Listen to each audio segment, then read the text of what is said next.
बेटे की शादी के बाद उसकी सैलरी पर किसका हक ज़्यादा होता है, माँ का होता है या बीवी का होता है? इससे कई वालदाओं और कई बीवियों को अफसोस ही होगा, लेकिन मसला ये होता है कि सैलरी के ऊपर किसी का भी हक नहीं होता। वो बेटे की है, बेटे का ही हक है उस पर।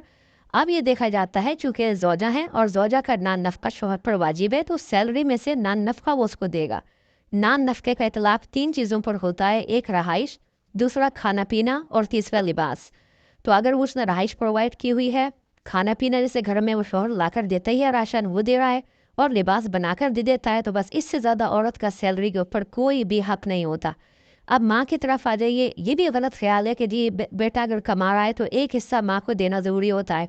ये नहीं है, असल मसला ये है कि माँ मोहताज है या नहीं।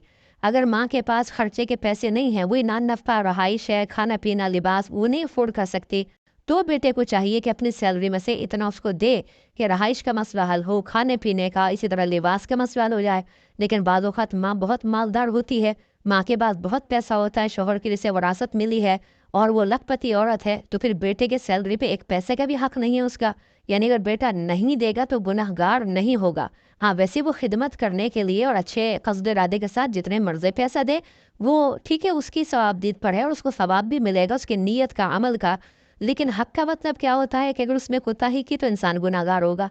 वो मैंने आपको बता दिया कि वैसे ना औरत की पॉकेट मनी लाजिम है, ना हर मंथ माँ को बगैर किसी ज़रूरत के देना लाजिम है, ना नफ़का देना होता है, वो देना होगा। उसके अलावा वो पैसा शौहर का ही है, इन्हें बेटे का ही।